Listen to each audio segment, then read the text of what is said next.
ijazah. Bagi saya ijazah itu urusan agama. Ini persis kezaliman yang dilakukan ketika orang masuk ke rumah sakit, melahirkan, bayinya ditahan. Persis.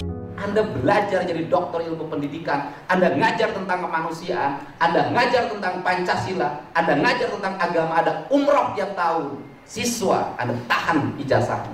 Di mana Anda belajar tentang peradaban. Dan kebijakan yang akan saya ambil adalah, saya, pemerintah Provinsi Jawa Barat, akan membayar seluruh tunggakan itu 100%. Tetapi dengan catatan, seluruh bantuan BPMU akan kami hentikan, dan kami hanya akan memberikan bantuan beasiswa untuk seluruh rakyat Jawa Barat yang miskin yang sekolah di swasta, tetapi sekolah swastanya bukan sekolah swasta mahal. Kalau pemimpinnya mau, rakyatnya kudu mau. Pemimpinnya embe, rakyatnya mau, beak tak mau diakan kumbe. Pemimpinnya mau, rakyat embe, beak, dua-duanya kudu mau. Jadi mau untuk menang hidup kudu loba.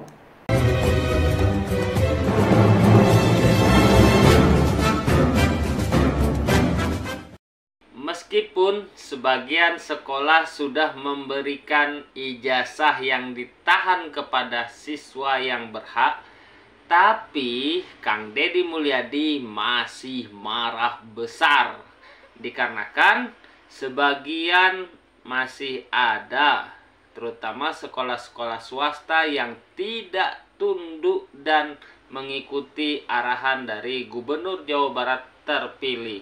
Nah, terbaru di depan Sekda dan seluruh OPD perangkat dinas Provinsi Jawa Barat, Kang Deddy Mulyadi marah-marah dan seperti kesurupan maung. Bahkan Kang Deddy Mulyadi menyebut mereka yang menahan ijazah itu zolim. Bahkan Kang Deddy Mulyadi mengultimatum akan menstop semua bantuan yang akan diberikan oleh pemerintah Provinsi Jawa Barat. Oke, bagaimana jalan ceritanya? Kita simak pidato Kang Deddy Mulyadi di depan para OPD kepala dinas. Bagaimana kita merespon publik? Hari ini misalnya ada keributan di Kerawang, di Cikampek, anak-anak nggak bisa ikut seleksi perguruan tinggi negeri. Kelalaian apa? Selesaikan. Gak boleh lagi muncul. Kalau PTD-nya kerja, gerak. Kalau kepala sekolahnya bersilat, ambil keputusan, berhentikan. Itu cara kerja. Jangan malu, Pak. Muncul keluar, anak demo. Malu pemerintah ini kayak gak kerja. Ini yang kedua. Kemudian yang ketiga. Ini ijazah. Bagi saya ijazah itu urusan agama. Ini persis kezaliman yang dilakukan ketika orang masuk ke rumah sakit, melahirkan, bayinya ditahan. Persis. Anda belajar jadi dokter ilmu pendidikan, Anda ngajar tentang kemanusiaan, Anda ngajar tentang Pancasila, Anda ngajar tentang agama, ada umroh tiap tahun. Siswa, Anda tahan ijazahnya. Di mana Anda belajar tentang peradaban? Saya marah sekarang. Kenapa? Loh, sekarang ngomong bahwa kalau ijazahnya diberikan, sekolahnya bangkrut. Emang ijazahnya ditahan, duitnya masuk? Salah. Yang rugi dua-duanya. Sekolahnya rugi, siswanya rugi. Persis rumah sakit menahan pasien ketika melahirkan. Argonya terus bertambah, keluarganya tidak punya kesempatan nyari duit. Dan kebijakan yang akan saya ambil adalah, saya, pemerintah Provinsi Jawa Barat, akan membayar seluruh tunggakan itu 100%. Tetapi dengan catatan, seluruh bantuan BPMU akan kami hentikan, dan kami hanya akan memberikan bantuan beasiswa untuk seluruh rakyat Jawa Barat yang miskin yang sekolah di swasta, tetapi sekolah swastanya bukan sekolah swasta mahal. Artinya kan ada sekolah swasta yang uang masuknya 10 juta, bayarannya 500 juta, sekolah-sekolah favorit. Tetapi di sini juga ada pembelajaran pendidikan bagi orang tua, Pak. Saya bukan hanya guru yang disalahin, orang tua juga saya kritik. Banyak anak-anak yang orang tuanya dimasukin di sekolah favorit nggak bisa bayar juga. Banyak juga orang tua ngeluh-ngeluh bisa, tapi bayar 1 juta nggak bisa. Orang tua kenapa? Pendidikan anak yang utama. Lebih baik menjual anting, menjual giwang, menjual baju di rumah untuk nebus ijazah. Ini buat orang tuanya. Kenapa? Itu ibadah Anda pada anak Anda. Bapak saya menyekolahin anak 9. Hanya tentara prajurit kepala, palang 3. Ibu saya tukang tuli nandur, anak-anaknya sekolah. Dan bagi dia kehormatan itu adalah ketika anak-anaknya bisa bayaran sekolah, itu kehormatan. Ibu saya tuh puasa-puasa. Nah, hari ini banyak orang yang terlalu bergantung pada negara, kemudian HP anyar, motor anyar, skincare kabeli, hari ijazah pun nebus. Ini juga kritik buat orang tuanya.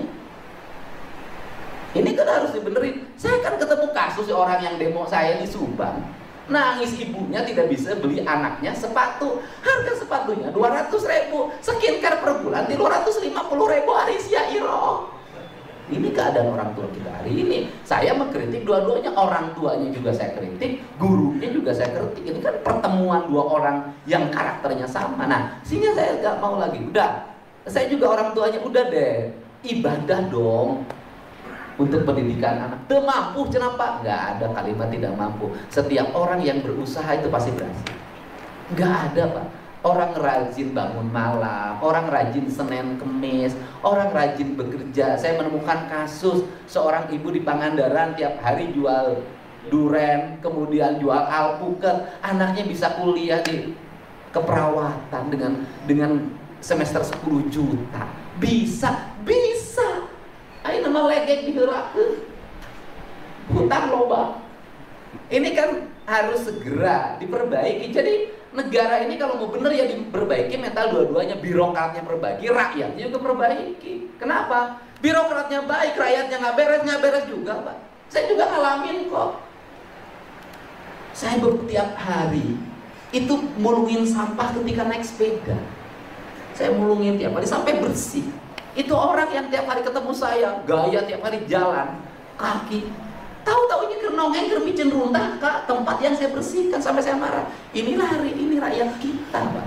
Jangankan memungut sampah yang sampah orang. Jadi di mana yang bersih runtah kudu dipicen ke tempat batu. Ini juga karakter rakyat kita, Pak. Harus dibenerin. Kalau bahasa saya, kalau pemimpinnya mau, rakyatnya kudu mau. Pemimpinnya embe, rakyatnya mau, beak tak mau diakan kumbe. Pemimpinnya mau rakyat sampai beak, dua-duanya kudu mau. Jadi mau untuk menang hidup global. Gitu. Nah, ini cara ya. Jadi saya marah pada kedua-duanya, juga saya marah pada orang tuanya yang masih, saya katakan, saya marah pada orang tuanya yang masih punya kemampuan untuk membayar di sekolah swasta tapi tidak mau bayar, yang masih punya kemampuan. Gitu loh. Tapi ya kalau yang sangat tidak punya mampu ya kita juga nggak ada masalah. Jadi itu rumusannya di APBD perubahan yang kita susun adalah hitung saja, Pak, nggak akan miskin, Pak. Cukup, Pak. Saya yakin betul ketika nanti dipimpin oleh saya Jawa Barat, surplus duitnya pada itu untuk pembangunan. Kan bisa lihat, saya berikan contoh kok dalam diri saya.